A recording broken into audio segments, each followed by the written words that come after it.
Hello everyone, welcome to my channel.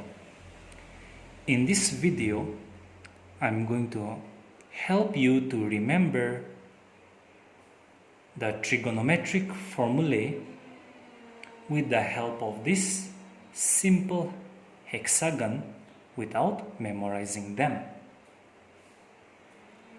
This hexagon has 6 sides, so there are 6 vertices. We also call this hexagon as a super hexagon. Super hexagon. So what is a super hexagon? Does it really help us to remember all the trigonometric formulae and identity we have seen so far? Yes. Just a simple hexagon which looks like this. All we need to do is join all the opposite vertices that gives us 3 diagonals. So we will join all the opposite vertices. So opposite vertices.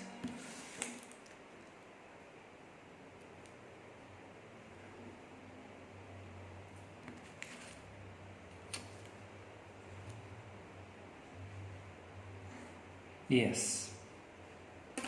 Now we write 1 at the center. We give 6 trigonometric functions to each of these 6 vertices. 1, 2, 3, 4, 5 and 6. Now there is a particular way in which we need to write it. We start writing from this vertex, go around the hexagon in clockwise direction in this way.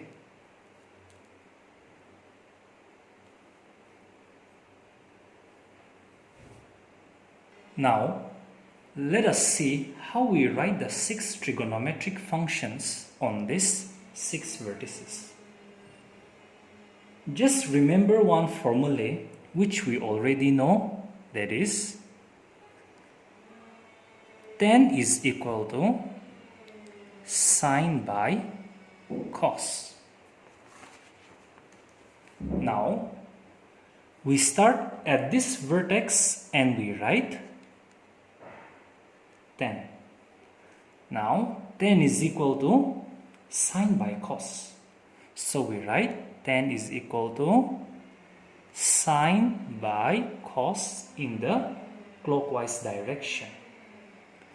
Now opposite to tan is cot. What remains is cosec and sec. Now we draw a vertical line through the center of the hexagon in this way. So this is your vertical line. Now we have 3 vertices on the left and 3 vertices on the right. We have all the trigonometric functions starting with c on the right. So cos starts with c, cot starts with c. So the third vertex on the right will be cosec. So all the trigonometric functions on the right of the hexagon will be c. That is cos, cot and cosec. Now the remaining is this vertex we write sec. To understand the first set of formulae, let's try going around the hexagon in clockwise direction. Now, to understand the first set of formulae, let's try going around the hexagon in clockwise direction. Starting from this point, we take 3 trigonometric functions at a time and we go in clockwise direction. So we go like this. Now, the first one is equal to secant 1 by the third one. That is, this tells us that tan theta will be sine by cos. That is sine theta by cos theta. It means what we are doing is we start at this point, at this vertex, taking 3 trigonometric functions at a time. We go in the clockwise direction. Then the first one equals to the second one by the third one. That is tan theta equals to sine by cos. If we start at this vertex, we take 3 trigonometric functions at a time and go in clockwise direction. Then this gives us first one is equal to second one by the third one. That is sine theta is equal to cos theta by cot theta. If we start at this vertex, the same way, we take 3 functions at a time and go in clockwise direction. So the first one, that is cos theta, will be equal to second by third. That is cot theta by cosec theta. Now if we start at this vertex, we take 3 functions at a time, go in clockwise direction. So the first one is equal to second by third. So cot theta is equal to cosec theta by sec theta. In the same way, if we start at this vertex, we take 3 at a time in clockwise direction. So the first gives us second by the third. So cosec theta will be sec theta by tan theta. Now, if we also go in anticlockwise direction, taking 3 ratios trigonometric functions at a time, the pattern holds the same. That is, the pattern holds true. Now, in the previous set of formulae, we did not use this one, which was written in the center. Now let us see why is it placed at the center. If we multiply the functions placed at the opposite vertices, we get 1. That is sine multiply with cosec gives you 1. Tan multiplied with cot gives you 1. Cos multiplied with sec gives you 1. It is sine theta into cosec theta is equal to 1. Let me repeat. If we multiply the functions placed at the opposite vertices, we get 1.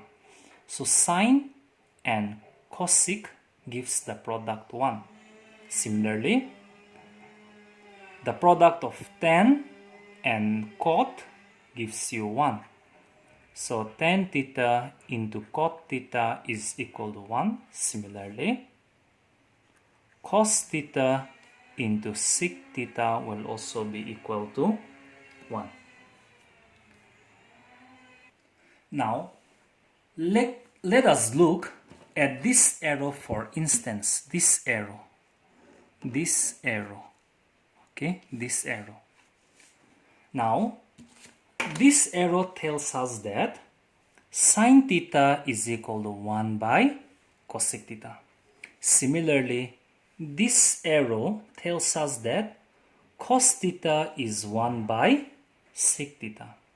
Similarly, in this arrow, we see that tan theta is equal to 1 by cot theta.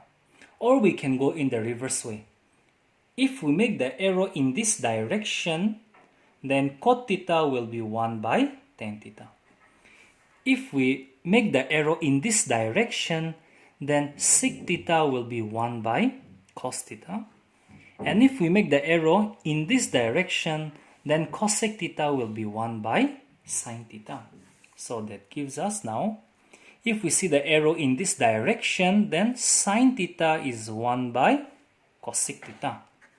So sine theta is 1 by cosec theta. Or if we reverse the arrow, then cosec theta will be 1 by sin theta.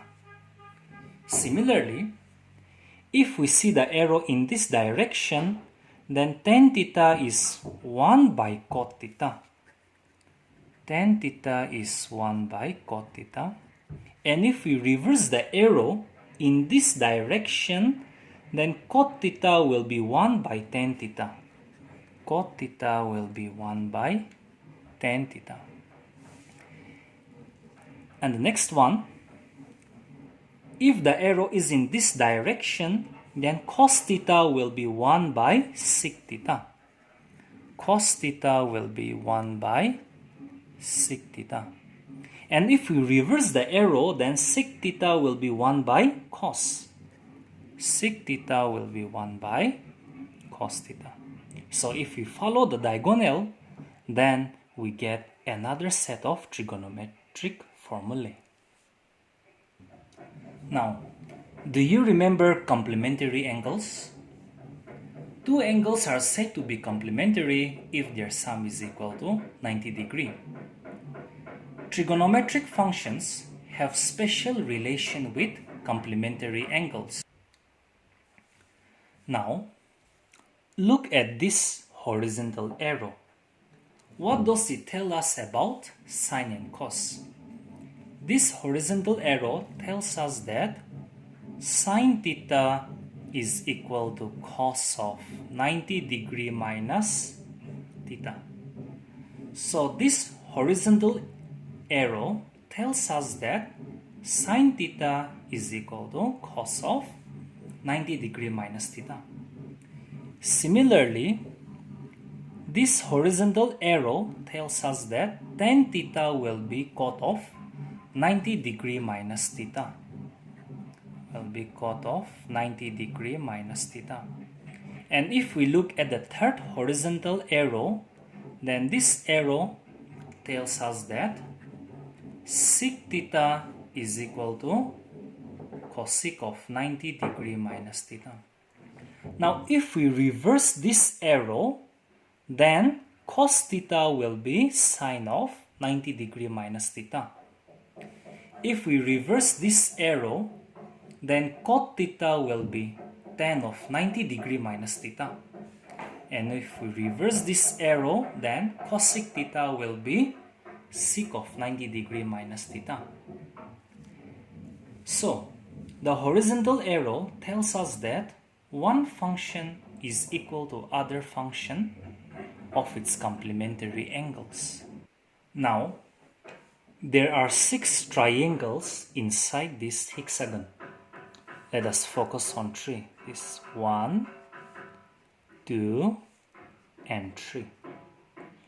We go clockwise within each of these triangles, starting with top left. For this triangle, this is the top left. We go in clockwise direction like this. Now, this gives us that sine square theta plus cos square theta is 1. So sine square theta plus cos square theta is 1. Similarly, for this triangle, we start from the top left and go in clockwise direction like this. This gives us 1 plus cot square theta is cosec square theta. 1 plus cot square theta is cosec square theta. For the third triangle also, we start from the top left and we go in clockwise direction. That is, tan square theta plus 1 will be sec square theta. So tan square theta plus 1 is equal to sec square theta. So one hexagon has helped us to remember so many formulae in trigonometry. Make sure you understand and practice all the formulae we derive in this video. Thank you.